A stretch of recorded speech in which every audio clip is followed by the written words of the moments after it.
you cannot know everything before you go, but you will never find that story if you don't go. You need to do your homework to know the situations well on site as well, but mainly you have to be on site to be able to tell that good story.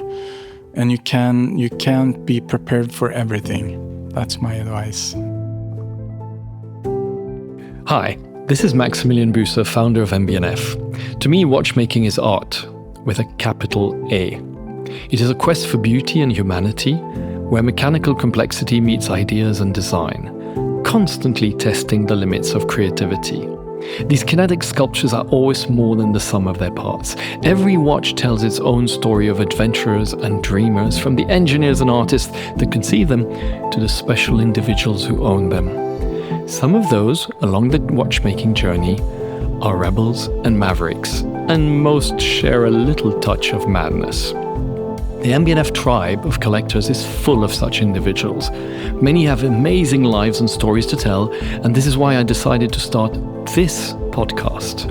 Today, I'm glad to welcome a true adventurer, an international journalist able to find the story at a macro scale in some of the most complex world events through his on-the-ground reporting, or in the smallest details of watchmaking as editor of Bezl magazine. It is with great pleasure that I welcome Niclas Berglund to Tales from the Tribe, our MB&F podcast. Welcome, Niclas. Thank you. Thank you for having me. It's truly an honor. It's really great to have you. So you're an international reporter. You've traveled the world. When I look at your Instagram, it's incredible. I feel very humbled when I look at it. And I'd like to get warmed up with a few questions for somebody like you who's gone all over the world. And first off, as a traveler, as a reporter, what are the 3 pieces of gear you just can't live without? So I have to start with the most obvious one, and that's my camera. But as a photographer, I'm not as technical, I would say. I don't care that much about like the specs. I don't keep track of all the megapixels and all the codecs and everything. So I use my camera as a tool to tell a story, as an extension of my body, basically. We're talking about cameras. Did you go, so of course, from the old school cameras to digital, and did you live that, or were you already a digital from the beginning? I was kind of in that phase when in the tipping point when the digital world started to enter. So professionally, I never worked with film for stills, and with video, I have worked with the DV cassettes, and so it started over there. So, but now it's of course quite fast. I switched to digital, so that area was just around the corner when I started. So you've got your camera and what 2 other objects. And the other one is my watch. Okay. Because when you travel along the front lines, or you go to a sensitive place, sometimes you have to switch off the phones to not be detected or tracked, but it's still very important to keep track of time. So my mechanical watch, my Tudor, is always on my wrist. So that's a super important tool. And the last one, and the third one, would be my phone. And in a way, I hate to say it, because I don't like the phone. Like, as a journalist, you need to be aware, awake, and alert. And I think the cell phone today steals your attention as a journalist. When you have the nose on the screen, you miss a lot of things around you. But still, it's a super important tool to be able to communicate with the office back in Stockholm, the security department as well, and of course my family. Super important too. For sure. Now, has it already happened that you've lost 1, 2, or 3 of them on the front? Yeah, I've been in that scenario, and it's kind of when you do it, the first feeling that grabs you is kind of a panic feeling, but still, as a journalist on field, you're so used to adapt to a certain situation, and you have to be able to move fast and adapt to different situations all the time. That's basically a big part of the role as a journalist on field. So what I do usually when something happens with the gear is that, because in the team we always have a fixer with us. We call them fixers, and these are local persons that we work with on site. For example, I go to Baghdad to tell a story, but I'm coming from Stockholm, Sweden. I know no one in Baghdad, so you need to know someone locally who knows all the people we need to get in touch with. And also we need a translator. So this person is super important for the team, for us to be able to tell the stories.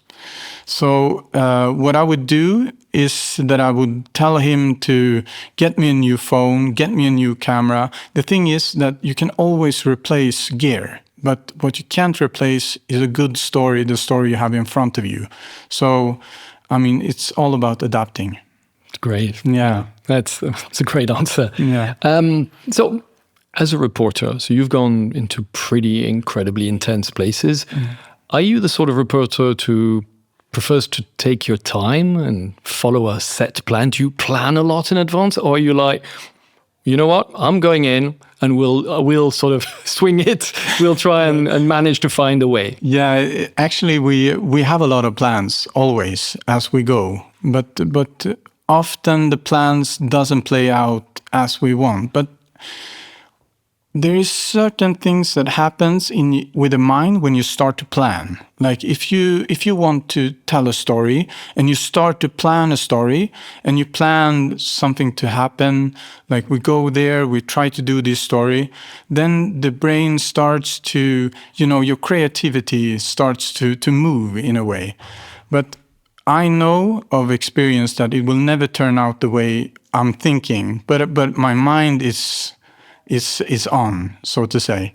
So the stories that I'm most proud of and the stories that people remember are the stories that unfold itself on site. Maybe I was chasing another story and then this real story came to me. So that's often how it's plays out on the field. So it's a bit of both, of course. Yeah, exactly. So is there a place as a journalist that you really like going to? Is that like your go-to city, country as a journalist? I would say the Middle East, 100%. Right. I've been traveling a lot in the Middle East region, especially Iraq and Syria.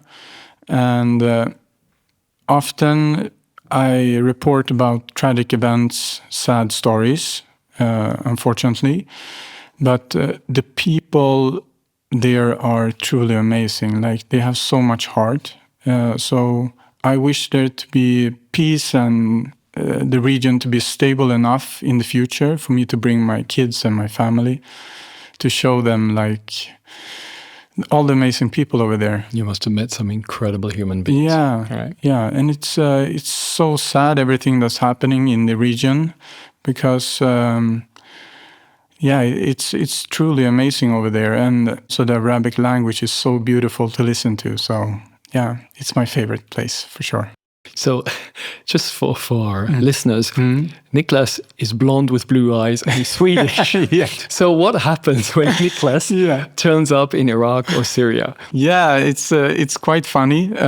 One boy asked my fixer one time, "Can I get that hair product to get that blonde?" So yeah, it's funny, but a lot of time, like, it's also a door opener. Like, because people are curious, like, who is this guy? I'm long, I'm tall, and like a big guy. So, and they get curious. Many of them have never seen a blonde guy before. So, but it's a conversation starter. For sure, for sure.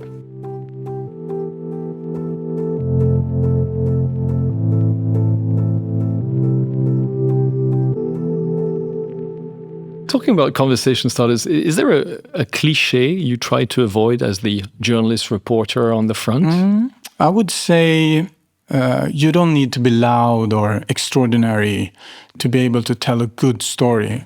Good stories are often quiet and close to heart, and so I think that, yeah. Like that. We'll now delve a little bit into your background and talk about your story from the beginning.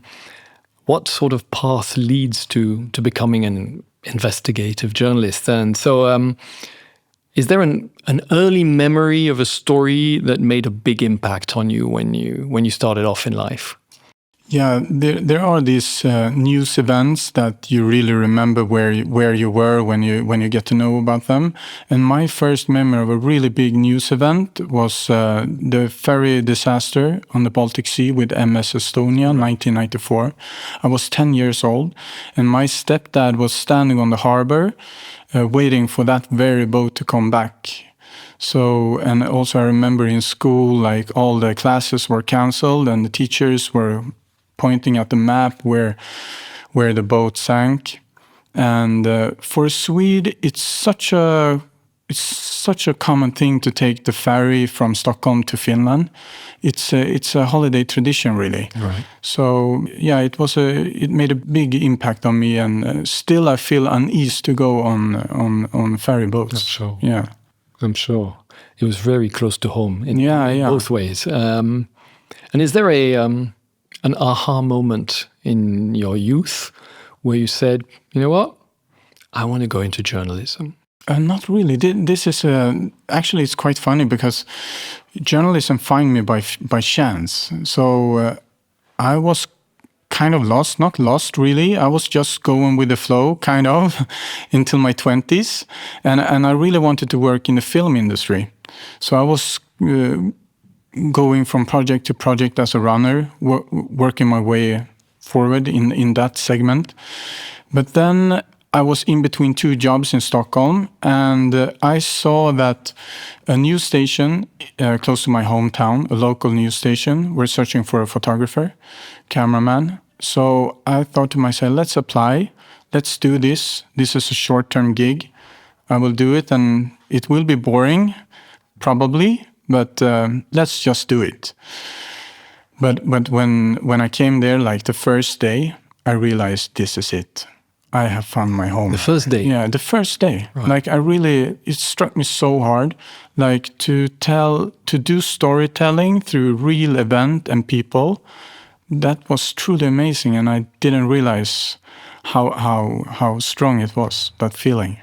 Was there a background in your family of listening to the news? I ask that because I have childhood memories, my whole youth. My dad would come back from work at 7:15 because at 7:30 there was the news, and religiously every day of my youth we were in front of television at 7:30 to 8, and my dad would consume the news. And I remember not understanding, why are we listening to, and usually it's pretty bad news, it's rarely good one, and it was like, why are we doing this? And I think when I became a young adult, I was like, I'm not going to look at the news ever. And now, every morning, the first thing I do is check the newspaper X, Y, and Z, and that blog, and this, and I need to know what's happening in the world, which, by the way, doesn't make for a better life. It makes for a life where you're very, in French you say anxiogène. I don't know how you say that in English. It just makes you scared. But was there a background of the news in your family? I mean, it was pretty much the same in my family. Newspaper every day. My father bought the newspaper every day, so we always had the newspaper on the table. And then also the TV every night. So yeah. Would you talk about the news? Would you talk about not politics? Really. I don't have like strong memories of the family, like discussing news over the table, or not that kind of things. But the news was very present. Like I still remember like the big, how do you say, like the stack of newspapers. Yeah. So I remember my dad also on the weekend. That's the first thing he would do: come back, have breakfast, and read his paper from the first page to the last. Yeah, yeah. So, what was your first proper story as a journalist? So you started this little gig, which was supposed to be for a little short time.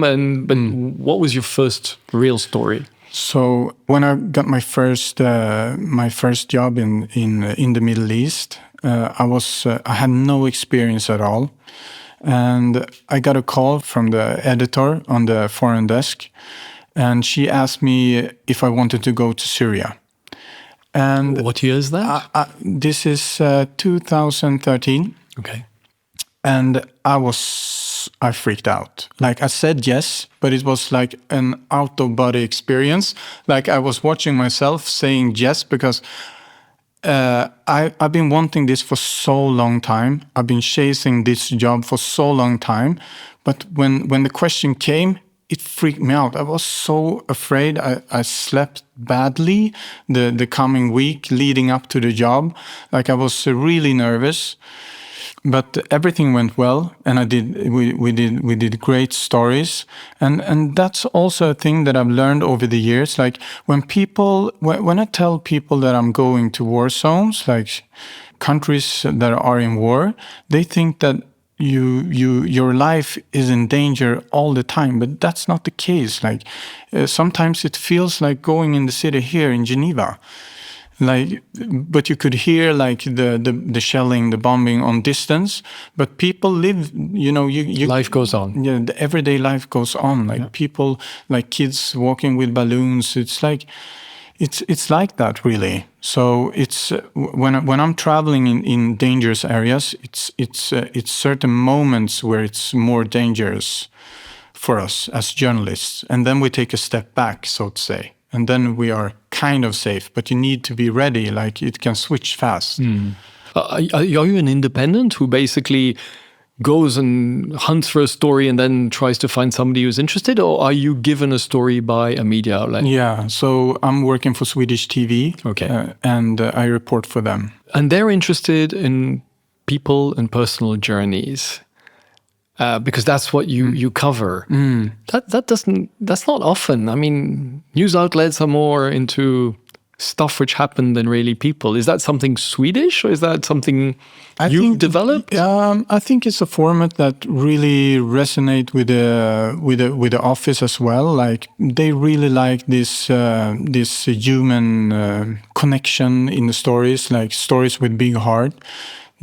I'm convinced that a story where you have that big heart will go through the TV and hit you as a viewer. And I think it's important when you tell a good story that you can picture yourself in that situation. That's where the magic happens, sort of, where you can identify yourself in that situation. Then the story becomes really strong. I 100% agree.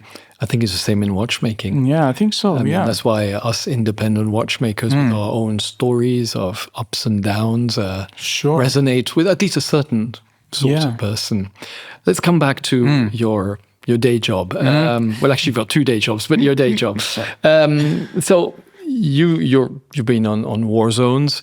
Have there been some very hairy situations where you thought, I'm not coming back? Yeah, a few actually. But not as many as people might think, since I've been doing this for over 10 years. I would say it's I can count it on one hand, the times that have been really dangerous. But if I would tell you the one that really changed me was in Ukraine, 2022. I was in Ukraine when the full-scale invasion started from Russia. So I was in Kiev, standby for Swedish TV. And me and my team, we took a night train to the Donbas region, the 23rd to the 24th of February. So I woke up 4 a.m., someone screaming at the phone, and I checked my watch and annoyed, like, show some respect. And then I tapped my phone, and then I saw all the news flashes and realized the breaking news, like it was a full-scale invasion from Russia. And this is very special because as a journalist, events happen and then you go there to talk about the event that happened. But now I was in the very event the middle, itself. the heart of it. So it was like surreal. And people were shocked and really afraid. So we were working a few days in a city called Kramatorsk in the Donbas region, and then we were heading west with the team. And during this time, reports were coming that Russian spies were going undercover as journalists. Wow. And we had been filming the whole the whole morning, and when we entered the car, I unzipped my hoodie, and under my hoodie I had a flak jacket with the press sign on my chest. And then when we were going at the road, a police car drive along us, and they see my press sign on my chest and that I'm wearing a flak jacket. So they pulled us over, and with loaded guns, they were heavily armed, and they were screaming at us to leave the car. And I have been filming so much that morning, and now it sounds ridiculous, but I never leave my camera. Mm-hmm. And I didn't want to leave the camera in the car because I had so much material on the cards.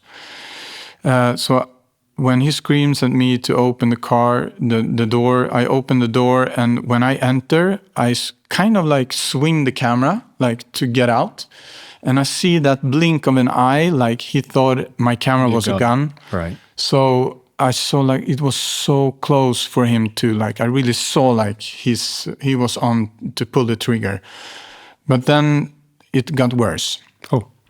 So they took out the team, and they were beating my colleague badly. They placed us, we were 4 in the team, and they placed us at each tire at the wheel. Mm-hmm. I was at the front right wheel, and my colleague who got badly beaten was at the rear right wheel. All right.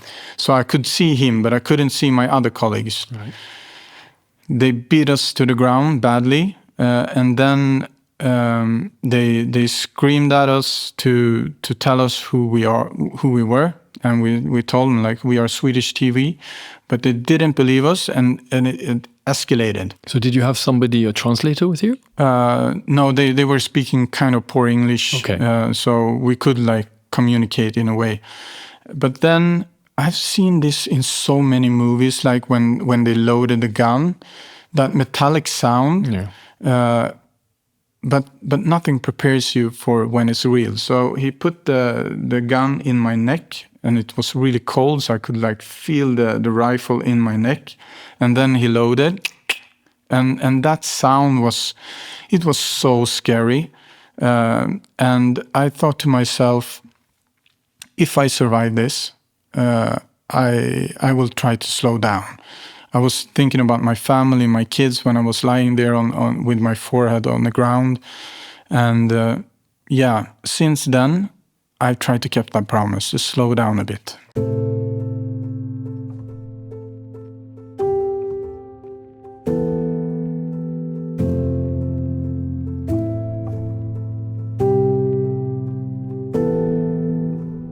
So that's a pretty serious tipping point. Yeah, it was... it was very terrifying. Do you, and I'm sorry to ask that, do you relive that moment? Except when I ask you, of course, but I mean... You mean afterwards, like how to deal with it? Yeah. The best way for me to deal with this kind of situations, because I've been in others, not as terrifying as this, but still like really dangerous situations, it's, I like to talk to the team, because everyone experienced the situation in their way, but to kind of connect the dots, and that's the best way for me to handle this kind of serious situations. But still, like we have, when we come home to Stockholm, we are offered to go to professional help, to talk to specialists, but I'm not always doing that. I find it very, very good to speak to the team, and to debrief with the team, so to say. Is that what made you create your watch magazine? Meaning trying to get another passion in your life? Is that or is that something separate? In a way, because after that spring, I was reporting from Ukraine. It was really intense. It was nothing like anything. I mean, I've been doing this for so many years, and I've been in the Middle East for so many times, and I've been passing through like hundreds of checkpoints and stuff like that. But this situation was so new. Like this time, I was passing through the checkpoints while they were building them up. And I also were passing by when they were taking down the signs from the road to confuse the Russians. So everything that, I mean, a war settles in a way. Like people get used to, like it's war here, everyone is doing the daily thing, and it gets like a day-to-day life in a way. But this was so new, everyone was so afraid. So that spring was really intense. Like it was a lot of situations that was really dangerous. So after that spring, me and my wife decided to take a break from our job to move to south of France to a small city called Capiton. And like my wife is also a journalist, and we live these adventure lives, both of us, on our separately. Yeah, you never went together. No, exactly. No, exactly. So we really wanted to do something with the family, to do like an adventure for the family. So we did that. We took a gap year from our jobs, and we moved to south of France. The kids started a local French school, and we started to build a new life there, like meeting new friends. And yeah, it was truly amazing. And I'm really proud of the family, what we managed to create over there. So 1 year turned into 2 years. And after 2 years, we moved back to Stockholm to continue to work as journalists. But still, Capiton is it's a very important place for us. It's our family's happy place. We go back regularly. Yeah. Great. So how does Bezl come into all that story? So Bezl was when we were there, the kids were at school, and all of a sudden I had so much time. Like I've been traveling constantly over the years, and it's been really busy life. And then all of a sudden I was like, what am I going to do with all my time? And I had this one passion, watches, that have been with me since all these years on the road. I've been so fascinated by watchmaking and watches. So I really wanted to do something with watches, and I was thinking like maybe I should I try to be a dealer, but then at the same time like I'm not like I don't like to sell them. I just like to buy them. So it's tricky. But then I came to realize like I should do what I do at SVT. Like I should do storytelling with watches. That's what I miss myself as a consumer of watches. Like I've been searching constantly for good storytelling, and I love it when I find it. But so now it's a time. Like now I can do it. Like try to do my thing. What I'm missing myself. So that's how Bezl came to life. And I also have to tell you a funny story. I was putting myself on the list for an LM101. Right. Yeah, it was waiting list. Yeah. So I got in contact with Cedric Russell. And then this was 2022. 1.5 years later, I contacted Cedric again, asking him like, hey, what's going on? Like, am I still on the list? Is it moving forward? And then he set up a Zoom call with me. So we talked a bit about watches. He wanted to get to know me if I was a serious collector. What's your journey as exactly. a watch collector? Yeah. And at the end of the Zoom call, I told Cedric about my project with Bezl, like what I had in mind. And he said, like, you should come to the Madhouse, meet our watchmakers. And I was like shocked, like, really? Would you do that? Because we didn't know each other. And then that's the point where I decided, let's go for it. Let's try to do this magazine. So the first story for Bezl magazine is from here, from the Madhouse. Yeah, indeed. That's a great story that we were able to bring that project to life. Yeah, exactly. Yeah, it's so as a watch collector, I find often that there's a disconnect as a watch collector between what we're interested in learning and what we actually can learn in the media. There's way too much PR out there. So what are you looking for when you look? What are you looking for as a story, and what are you looking for when you read a story from another journalist? What interests you? For me, storytelling. Like if we talk about watches, I mean, every watch has a story to tell. You just need to find it and tell it well. For me, that's everything. I want to know everything behind, leading up to the watch. How did you create it? What's the story behind that detail? I love these kind of things, and I'm not so. It's the same here with watches. I'm not into the specs. Right. I'm curious about the design and the story behind it. That makes me tick. And so you've now got a community of people following you. Do you get any feedback from them? Do they say, "Oh, look, Niclas, can you go on interview X, Y, or Z?" Or yeah, really, yeah. How does that work? Is it you choose, or do you have a feedback from the community? Often I choose. I have feedback, and often, I mean, most of the times it's the followers are amazing, really, like real enthusiasts, and they really appreciate the things I'm doing with Bezl, like this storytelling kind of theme. So it's a really it's a passion project, and I love it really. So, by the way, Bezl is B-E-Z-L. Yes. It's Bezl. Yeah, I'm playing with that Bezl word. Exactly. Yeah. So, let's talk about watches. So, you came into our world with the LM101. Yes. Originally. Yes. But that's already a pretty fast step in a journey of a watch collector. Can you tell us a bit how you started and what your journey was? Yeah, so everything started with a Rolex Submariner. 116610 LN. Yes, I'm not so good with the specs. Yeah, but that was my watch for many years, and my second watch was actually a Reverso. Okay. Yeah, and I know you've been. Yeah, it was part of my story for yeah, sure. Exactly. Yeah. So, but I love that watch as well.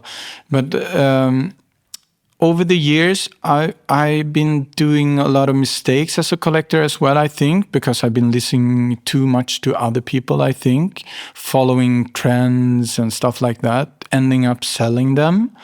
So, and I heard people in interviews telling me when I started collecting, like, it takes time, like the collecting journey is long, it will never end. That's also a thing that occurred to me, like, I've been saying to myself, this is it. This is it. If I get this watch, that's like the final piece for me. But it never is the final piece. The journey just continues. And the old saying is, when you get your grail, it becomes the stepping stone. Exactly. Every grail, when you hit it, becomes a stepping stone. Yeah, exactly. Right? So, yeah, and I love that with collecting as well. Like the journey is an endless long journey filled of joy, really. And what I find also over the last years is that we meet so many interesting, nice, incredible human beings. And this podcast is an example, but if you take it out of that, I find that watch collecting 20 years ago was a very solitary thing. You liked to watch, you would collect it, and most people around you had no clue what you were talking about. They wouldn't be interested and thought you were weird, which I've had that a lot in life. But now with social media, there are all these gatherings of watch collectors. There are brands like us who invite you guys to meet each other, and it's become like a second family. When before it was a very solitary hobby. Do you have that? Yeah, I mean, in the beginning of my collecting journey, I was quite lonely, and I just collected my watches, and I didn't have any friends collecting. My closest friends are not into watches, so don't even go there. Right. And it was quite lonely. So Bezl for me was also a way of creating my space in the world of watches in a way, because journalism is fantastic in that way. It opens up so many doors. Like now I can go to the watch industry as a journalist, basically. Right. Yeah. And all the doors are open. Exactly, in a way. So with the Bezl, I get access to forums that I didn't get access to as like this lonely collector by myself in a corner reeling about watches. For sure. Yeah. So, Right. yeah. I won't delve too much into the watchmaking part, even though I would like to, but we're not all watch geeks listening to this podcast. So now let's talk about the future. What, if anything, is the next step for Niclas? Next step for me is, for now, I promised myself to slow down a bit to take care of my family. So for now, I'm not traveling this autumn. I will slowly start again in the spring. But what I really care for now is like family first, and I'm very aware of the time. I try to spend it well. Right. How old are your children? They are 5 and 7. Yeah, that's definitely the age you have to stick around. Exactly. Yeah, and this is extraordinary age. No, I get that. Yeah. And actually, has fatherhood changed you? This is also an interesting topic, because when I became a father 7 years ago, I more or less continued traveling really intense. And people were saying to me like, now you will stop traveling to war zones. But I didn't feel that at all. Like my passion for my job is so strong, still are. And that's a big part of who I am, like going to these areas, to these remote areas to report about things that are really hard to report about. But in recent years, when the kids are getting older, something happened to me as well. Like I'm starting to feel like it's really the thoughts, the consequence mindset is so much different today than it was 7 years ago. So I think I needed about 7 years to adapt to being a father in a way, right? To be honest. And sort of fatherhood brings me a bit to mentorship. Now you've got a pretty impressive career in journalism.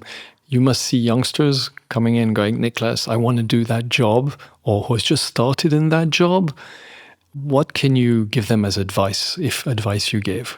My advice to a young journalist today that want to do like war reporting is to challenge yourself. And you cannot know everything before you go, but you will never find that story if you don't go. Right. So you need to be on site. And also like you need to do your homework to know the situations well on site as well. But mainly you have to be on site to be able to tell that good story. And you can't be prepared for everything. That's my advice. And is that an advice you would have given yourself if you met your younger self? Is there something else you would tell yourself? Remember I told you I was freaking out going to Syria? Right. Because I thought to myself, I need to know everything. You have to be in control. Exactly. And over the years, I've learned to have control without having it.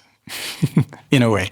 It sounds cryptic, but yeah. I so understand that. When I was a young adult, I needed objectives. I needed to control my destiny. And today, one of the things I love the most is I have no idea what's going to happen tomorrow.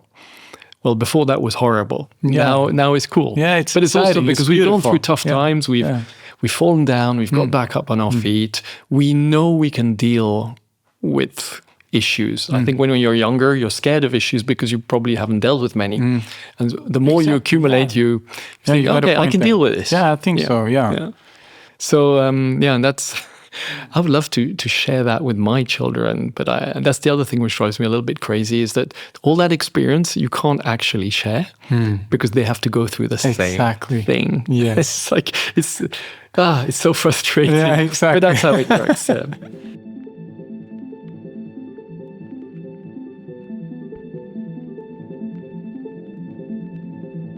Niclas, thank you very much. We're going to try something new with you. We would like to offer you a minute now to share something, anything, passage from a book, a piece of music, poetry, something you want to talk about, which doesn't have to be related to all we have spoken about. It can. I'm going to say your minute begins now. It will be related in a way.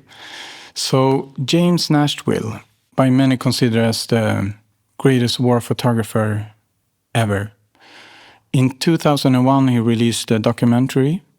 In that, the director, Christian Frey, attached a camera to Mr. Nashwade's camera, allowing the viewer to see what Mr. Nashwade saw through his lens. The silent, the humanity, the chaos. That documentary, I'm carrying it with me on my laptop still today. And I watch it countless of times. As a young journalist, I was completely absorbed with it. I watch it over and over again, picture myself being there on site with him, looking at the frames he was taking with his camera, looking for what did he see on that frame, why did he take that picture, how did he compose the picture. James Nashwade is an exceptional photographer. His compositions are amazing. He has that ability to find the light in horror events, like to really get you as a viewer drawn into the pictures. And in that documentary, his colleagues talks about him, saying that James Nashwade is always first on site and the last one to leave it. He never partied, he never searched for attention, he just worked hard. And this work ethic really took a strong impression on me. My parents taught me to work hard, stay humble, and Mr. Nashwade's example confirmed that lesson. So you need to be out there, you need to be on site. Even if everyone else is asleep, you need to be there to be able to take that frame, to be able to catch that story. James Nashwade remains the greatest inspirations for me. Thank you very much, Niclas. Thank you. Wow, that was amazing. That was an amazing talk. Thank you so much. And that brings us to the end of today's episode. Thank you for joining us. We hope you've enjoyed this, I found, fantastic conversation with Niclas Berglund, and that you had a glimpse at his fascinating adventures. We'll soon be back for a conversation with another of our tribe members, and if you enjoyed today's episode, remember to subscribe to our podcast so as not to miss our next conversations. Stay curious, keep exploring, and cherish your madness.